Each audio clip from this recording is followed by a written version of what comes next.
Hola a todos, yo soy Lucía y junto con mi compañero Joan, Buenas. del grupo de Eugenesia y Mejoramiento Humano, hoy tenemos el placer de estar con el doctor Enrique Jonathan Romo Martínez, doctor en Genética Humana por la Universidad de Guadalajara y profesor investigador en Ingeniería de la Biotecnología en la Universidad Politécnica de Sinaloa. Buenas tardes, buenos días para usted. Hola, gracias. Buenas tardes para ustedes. Gracias por invitarme. Bueno, y para comenzar, si podría contarnos un poco sobre su trayectoria profesional y también en genética humana y cómo decidió enfocarse también en la divulgación científica a través de cuentas de Instagram o su podcast La Antítesis en YouTube. Sí, bueno, yo soy de formación químico-biólogo. Uh-huh. Entonces, desde que estaba estudiando la licenciatura, tomé por ahí la materia de biología molecular y luego la de genética y comencé a darme cuenta que esa área me parecía como muy interesante porque, bueno, cuando yo estudié hace 15, 20 años, pues estaba apenas floreciendo. Claro. Y hice unas estancias de investigación en un centro de citogenética en Guadalajara. Y pues, cuando estuve ahí hice mi tesis de licenciatura y dije, no, pues de aquí soy. Me puse a estudiar un posgrado en genética y de ahí para adelante pues empecé a hacer investigación y a dar clases. Doy clases en la universidad, pero también hago investigación en genética molecular, principalmente pues en cáncer, leucemia amiloide crónica, algunas enfermedades degenerativas como la obesidad o la diabetes. Y me empecé a dar cuenta que a todos mis alumnos, los nuevos sobre todo, pero también a mis tías y a mis primos y a mis vecinos, siempre tenían como mucha curiosidad por la genética, ¿no? Y pocos la entendían. Entonces comencé con mis alumnos primero en un grupito pequeño de Facebook a hacer publicaciones y memes y videos. Y bueno, fue creciendo y ya después hicimos una página en Facebook, después una cuenta en Insta y un podcast. Y la intención es esa, es mostrar a la gente que la genética pues, es divertida, es interesante y no es terrorífica, porque también a veces la gente le tiene mucho miedo, ¿no?, a la biotecnología. Sobre todo con los transgénicos. Sí. Bueno, muchas gracias. Bueno, para empezar ya metiéndonos en la materia, dado como ha comentado su especialidad es en genética humana, ¿cómo definiría el concepto de mejoramiento humano desde un punto de vista más genético? Sí, el mejoramiento humano es un concepto que ya tiene muchos, bueno, el mejoramiento en general, el mejoramiento genético, es un concepto que ya tiene muchos años, ¿no? Y básicamente es seleccionar o modificar para mejorar el componente genético de un ser vivo, ¿no? En este caso de un humano. Entonces, básicamente podríamos hacer el mejoramiento de dos maneras. Una sería como la eugenesia más clásica, Sí. donde principalmente se favorecía la reproducción de ciertas personas o de ciertas razas y se impedía se impedía la reproducción o incluso se eliminaban a personas de otras razas. Eso sería como en el concepto más clásico de eugenesia. Uh-huh. Pero ya bueno, actualmente ya con técnicas de biología molecular de ingeniería genética más modernas, pues podríamos simplemente modificar, ¿no?, secuencias de ADN para mejorar o potenciar algunos rasgos o algunas características de una persona, ¿no? Incluso también para curar enfermedades. Claro. Muchas gracias. Bueno, pasemos. Eh, Muchos de los conceptos que tienen efectos sociales y en poblaciones, como podría ser la eugenesia perfectamente, tienden a evolucionar con el tiempo, como ha mencionado. Diría que ha habido una modificación del pensamiento o de las ideas de la eugenesia a lo largo del tiempo, desde sus principios hasta cómo la vemos actualmente. Sí, de hecho, ha cambiado yo creo que bastante, ¿no? En general la comunidad científica tomó una postura pues en contra de la eugenesia, ¿no? La eugenesia nació a principios del siglo pasado y fue creciendo inicialmente en Inglaterra, después en Estados Unidos, hasta que llegó a su cumbre, digamos, como todos sabemos, en la Segunda Guerra Mundial, ¿no? Uh-huh. Durante todo lo que pasó en Alemania. Entonces, en ese caso, cuando salió todo eso a la luz y digamos que la sociedad en general, pero la comunidad científica se alarmó mucho, ¿no?, de estas prácticas de selección o incluso de eliminación con base en la raza, modificación, selección genética. Entonces, digamos que se canceló, ¿no?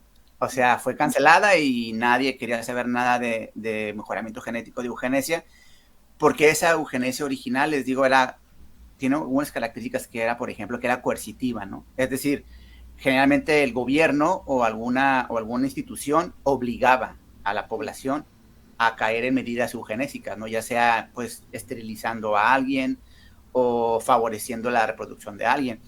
Entonces, eso como tal ya no existe, o queremos creer que ya no existe, ¿no? Ya no hay países o ya no hay gobiernos que sistemáticamente estén tratando de hacer eugenesia, ¿no?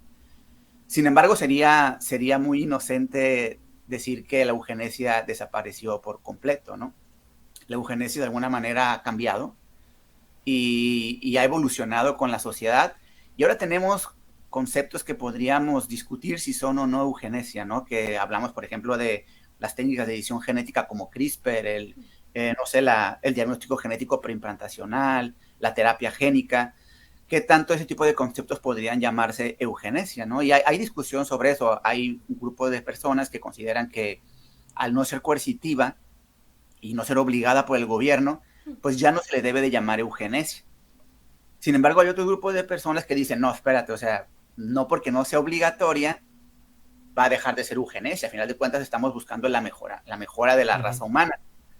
Y entonces algunos han tomado esta nueva actitud de llamarle a la eugenesia la nueva eugenesia, o conceptos más simpáticos como eugenesia liberal, eugenesia de libre mercado, eugenesia capitalista, haciendo referencia de que ahora ya no es el gobierno o las instituciones las que lo están provocando, sino que cada persona de manera individual y cada familia es la que va a decidir si hace eugenesia, ¿no? Y eso pues sería algo voluntario, por así decirlo, ¿no? El problema es que, por muy que sea individual, puede ser un problema a la larga, porque a final de cuentas puede dar lugar a discriminación y a separación, ¿no? ¿Quién tiene acceso económico, por ejemplo, a estas técnicas y quién no? Entonces podríamos tener un mundo donde no solo haya países ricos y pobres, sino países mejorados genéticamente y países no mejorados, ¿no? Claro. Acabas de comentar también un poco que las terapias génicas y las modificaciones genéticas han abierto paso a esta nueva eugenesia en cierto punto. ¿Cuál considerarías que sería la barrera entre una terapia y eugenesia? Y si hay riesgos en algunos de los enfoques terapéuticos que estamos dando en que se vuelvan puntos clave de la eugenesia moderna. Sí, yo creo que es difícil, ¿no? Es difícil marcar la línea, ¿no? Yo siempre con mis alumnos, yo doy la clase de bioética y cuando tocamos el tema, yo siempre les digo, es difícil poner la línea donde es médico y donde ya no es médico, ¿no? En los extremos es muy fácil, ¿no? O sea, una persona con una enfermedad genética muy grave, pues evidentemente sería terapia, ¿no? Modificamos el gen y lo curamos, ¿no? De hecho, el año pasado fue aprobado por la FDA el primer medicamento por CRISPR, ¿no? Que cura la anemia de células falciformes. Entonces, eso es claramente es médico, ¿no? Y la otra parte, la parte no médica, la parte cosmética, pues a lo mejor si yo quiero cambiar el color de ojos, pues también es claramente cosmético. Pero si vamos cerrando el espacio, vamos a encontrar lugares donde ya no es tan fácil separar lo médico de lo no médico, ¿no? Por ejemplo, cuestiones como el síndrome Down, ¿no? O cuestiones como, no sé, la miopía, el estigmatismo. Hacer una edición génica para corregir eso sería médico o sería algo más vano, ¿no? Más cosmético. Sí. Yo diría que al final la diferencia está en la intención, ¿no? La intención de la herramienta. Si estamos buscando aliviar el dolor, disminuir el sufrimiento, yo creo que entra dentro de la parte de la parte médica, ¿no? Sobre todo curar. Si ya lo que estamos buscando es mejorar, perfeccionar, ahí ya estaríamos en la línea, cruzando la línea hacia lo que es más bien cosmético, ¿no? Y otra parte a lo mejor más técnica, que se maneja mucho para separar un poco actualmente, es que tenemos dos tipos de modificación. La modificación somática y la modificación germinal. La somática es básicamente en todas las células de nuestro cuerpo, excepto las sexuales, ¿no? Que en teoría cualquier cambio que hagamos ahí, pues no se heredaría, ¿no? Entonces sería como un tratamiento que me puedo hacer yo mismo, y si yo me muero, esa modificación se muere conmigo. Sin embargo, si hacemos una modificación a nivel de células embrionarias o de células germinales, todas mis células del cuerpo lo tendrían toda la vida, y no solo eso, cuando yo tuviera descendencia, heredaría esa variación, lo que tendría un impacto mucho más fuerte incluso en la naturaleza, ¿no? Entonces yo diría que la línea estaría un poco ahí. Hasta el momento todo está dirigido a células somáticas, y no se hace modificación genética en células germinales o embrionarias. Claro, también es un poco lo que estás diciendo, es también la diferencia un poco entre el control genético prenatal y el control preimplantacional. Ahí también se podría quizá dibujar un poco la línea, ya que nosotros en este proyecto también hemos intentado evaluar las diferencias y límites que puede haber también entre estos conceptos relacionados con la eugenesia. Y nos planteábamos si, claro, el control genético prenatal podría llegar a considerarse como, estás diciendo, un tipo de eugenesia moderna o liberal, como tú has dicho, pero podría llegar a ser eugenesia tal cual conocemos el Sí, concepto. son de esas técnicas, el diagnóstico genético prenatal y el preplantacional, que rayan, ¿no? Están ahí coqueteando claramente con la eugenesia, ¿no? Y que vamos a lo mismo, o sea, bueno, a lo mejor desde mi punto de vista más de genetista yo no les veo mucho problema, ¿no? Pero yo entendería cómo hay personas que lo pueden ver diferente, ¿no? Y vamos a lo mismo, ¿no? Si yo tengo un antecedente familiar de una enfermedad genética, pues, grave o desagradable, y puedo hacer un diagnóstico genético preimplantacional para garantizar que el embrión que yo elija no tenga la mutación y por lo tanto no tenga esa enfermedad que a lo mejor tuvo un tío o a lo mejor tuvo mi abuelo, pues me parece que hasta cierto punto es algo positivo, ¿no? Pero vamos a lo mismo, o sea, ¿quién, quién puede detener que en un futuro, o no sé si ya haya pasado, alguien seleccione embriones no buscando un embrión sano, ¿no? Sino a lo mejor ciertas características deseables, ¿no? Porque ese problema de mejoramiento genético, cualquiera de sus áreas, al hablar de mejorar una persona, estamos diciendo forzosamente que hay personas mejores que peores. Estamos estableciendo un criterio de superioridad para ciertas personas y eso nos lleva a la discriminación si no tenemos cuidado y si no la vigilamos constantemente. Ahora, igual con el diagnóstico genético preimplantacional, por un lado, sí, si vamos a escoger el color de ojos es cosmético y si vamos a determinar una genética es médico, pero por ejemplo, seleccionar el sexo, pues, podríamos ver si estaríamos de acuerdo o no en seleccionar el sexo del embrión.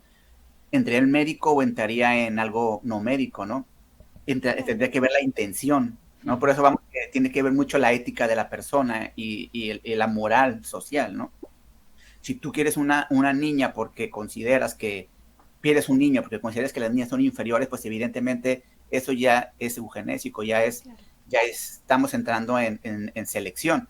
Pero si tú tienes una enfermedad genética que solamente se expresa en varones, como la hemofilia, y entonces mejor quieres tomar un embrión femenino para que no tenga la enfermedad, pues tal vez eso podría ser algo más médico. Pero si se fijan, hay muchos casos donde la línea se hace cada vez más gris.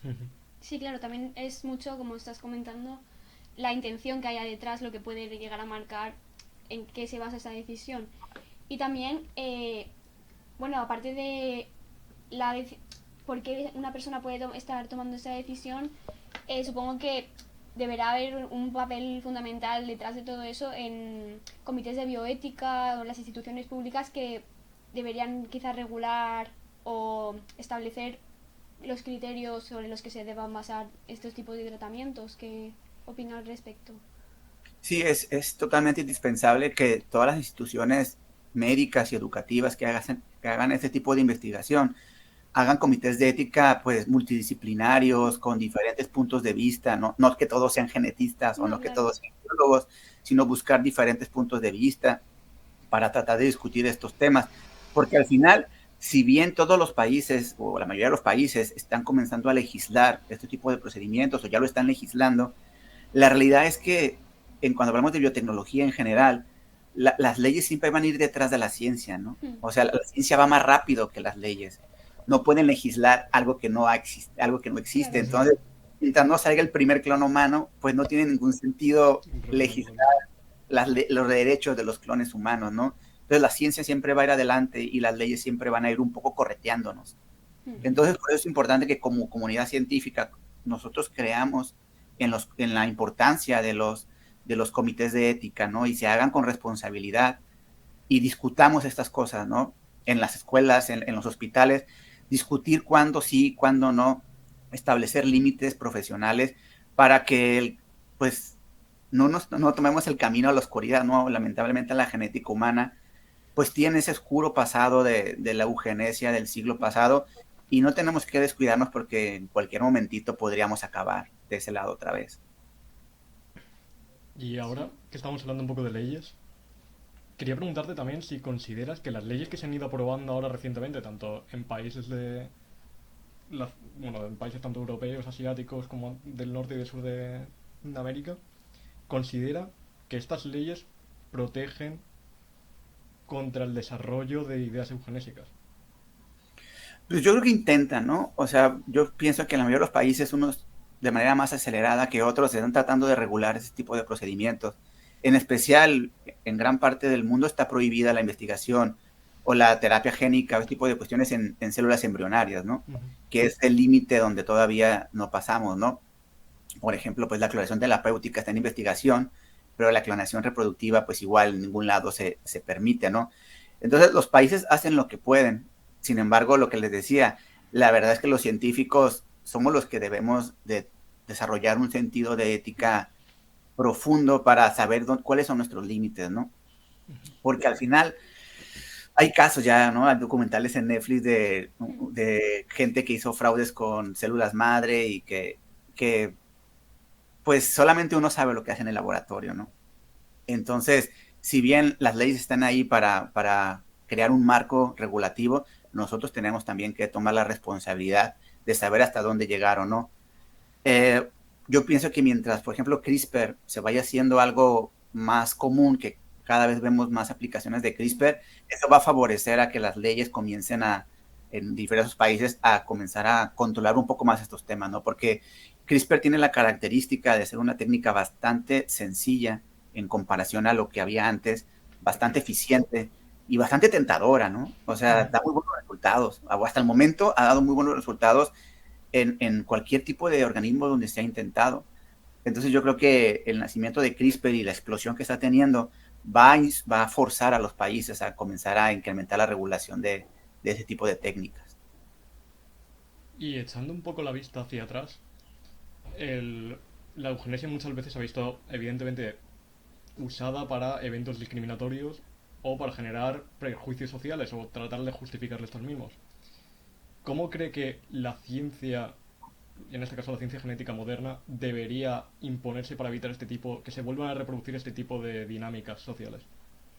Sí, como platicamos hace ratito, o sea, el desarrollo de comités de ética que estén vigilando constantemente es muy importante, ¿no? Ujú. También la educación en bioética, ¿no? No sé, en diferentes países puede ser diferente, pero en general, por ejemplo, aquí en México no hay demasiada educación en bioética, ¿no? Entonces, a veces hay muchas carreras donde los investigadores o los futuros investigadores son formados técnicamente de una manera muy adecuada, ¿no? En el laboratorio, en la teoría, pero pocas clases hay que los lleven a la filosofía, a la ética, a la reflexión, para que cuando lleguen a ser profesionales, tengan claro lo que deben y lo que no deben de hacer.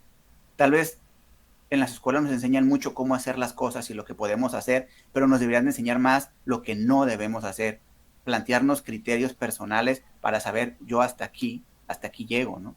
Ujú. Y, y, y por supuesto que las leyes, ¿no? Estar vigilando, no podemos ser inocentes y confiar en el científico, ¿no? La idea de la neutralidad de la ciencia, que pues por mucho tiempo existió, ¿no? Esa idea de que la ciencia no es buena ni mala, sino la aplicación de ella, que hasta cierto punto es verdadera. En la práctica sabemos que hay muchas cosas que están alrededor de la generación de las tecnologías, ¿no? Y hay que estar siempre con un ojo en eso, ¿no? Y vigilando que, como tú mencionabas, un problema de la eugenesia en el siglo pasado es que la gente que tenía prejuicios, la gente que tenía, no sé, ideologías radicales, encontraban en la eugenesia un respaldo Ujú. científico para su discriminación, ¿no? Y eso es lo grave y eso puede pasar ahorita, ¿no? Siempre va a haber gente con ideologías discriminatorias y que la ciencia les dé la razón para ellos sería, o ellos crean o puedan manipular la información para que parezca que la ciencia les da la razón, pues para ellos es un terreno para Claro, sembrar, ¿no? sí, por supuesto. Y bueno, tirando un poco más a, a su perspectiva divulgadora, ya pasando un poco más del tema puramente genético, ¿qué papel cree usted que juegan los mitos o malentendidos que puede haber sobre la genética? Por ejemplo, relacionándolo con el concepto de eugenesia que estamos hablando, que alguien pudiese pensar con determinados procedimientos podría llegar a tener un hijo perfecto o cosas de ese estilo, pues ¿qué papel juegan estos mitos en fomentar ideas erróneas? ¿Crees que la gente no tiene suficiente conocimiento en genética como para poder malinterpretar lo que estamos hablando? Sí, precisamente. De hecho, esa es la razón por la que a mí me interesó mucho la divulgación, ¿no? Porque me parece que todas las ciencias son interesantes, todas las ciencias tienen sus cosas entretenidas, pero en especial la genética en los últimos años está muy presente en la cultura popular, ¿no? O sea, yo bromeo con mi esposa y le digo, si no hay una película donde no hablen, no digan la palabra gen, o no salga una mutación, o no, o sea, está todo en los videojuegos, ¿no? Bueno, a mí me gusta jugar videojuegos y constantemente te encuentras que tal virus modificado genéticamente provocó esto. O sea, la genética está aquí, ¿no? Con lo de la pandemia, las vacunas de RNA.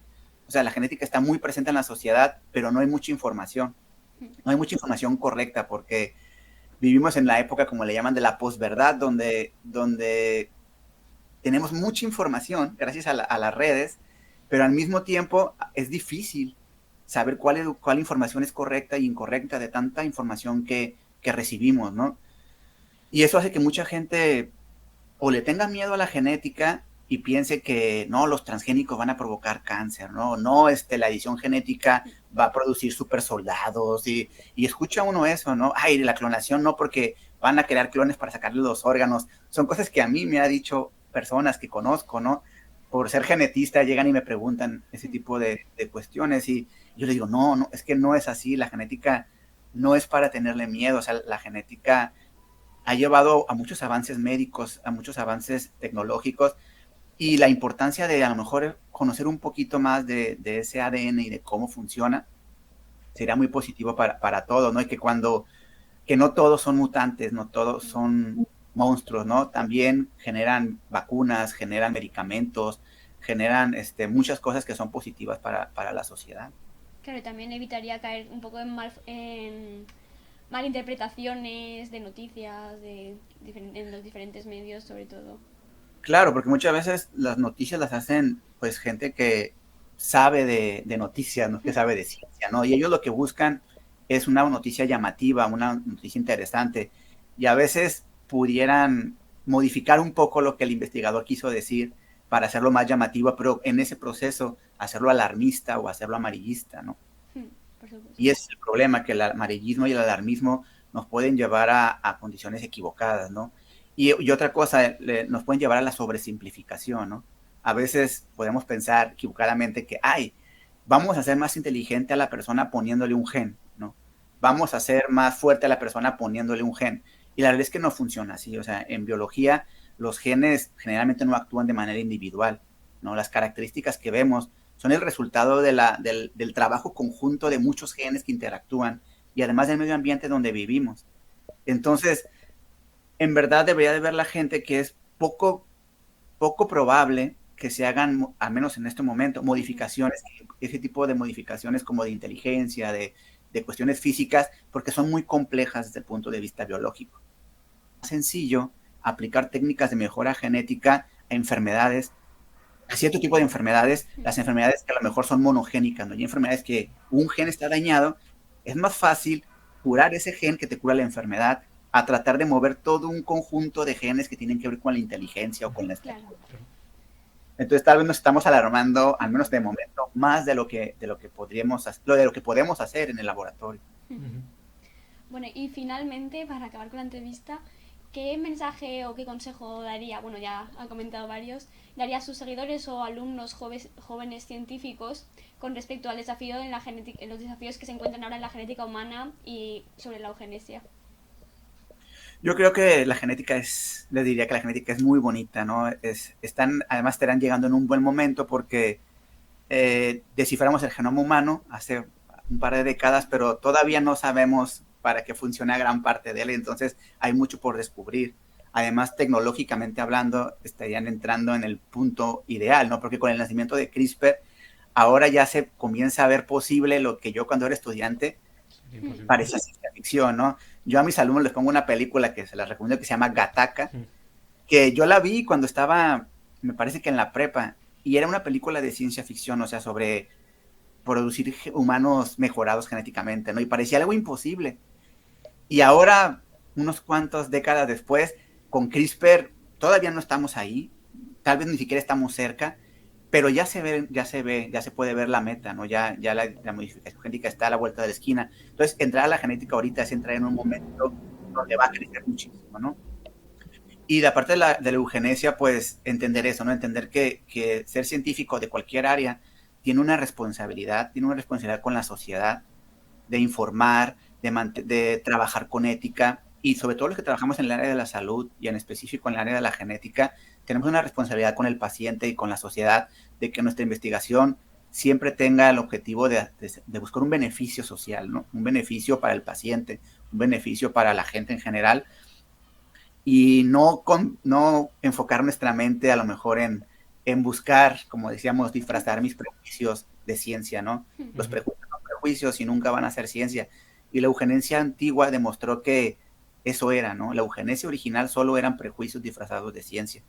Y no podemos dejar que eso vuelva a pasar, ¿no? Tenemos que ser atentos, tenemos que ser conscientes de lo que hacemos, ¿no? Y la población en general, o los estudiantes que todavía no le entran mucho a los primeros semestres o algo así, tener un espíritu crítico. Yo siempre creo que lo más importante sería que todas las personas del mundo fuéramos críticas, muy críticas, y que todo lo que viéramos en cualquier lugar dudáramos. Es mejor dudar y equivocarte que creer y equivocarte, ¿no? Dudas, investigas y dices, ay, mira, si era verdad. Pues perdiste un ratito investigando, ¿no? 10 minutos, 15 minutos, no pasa nada. Pero si tú tomas una mentira como verdadera sin haber investigado, eso es mucho más grave, porque eso se va a quedar en ti y probablemente lo divulgues y probablemente lo riegues y riegues esa desinformación. Entonces mi principal consejo sería que sean críticos, que sean escépticos. Muchas gracias. De Pues nada. nos ha resultado muy interesante. Muchas gracias por concedernos esta entrevista. Y sobre todo, yo creo que ha resultado, como he dicho, muy interesante para el tema de nuestro trabajo, la eugenesia y el mejoramiento humano. Y bueno, esto sería todo. Espero que también lo haya disfrutado. No, me la pasé muy bien. Gracias por la invitación.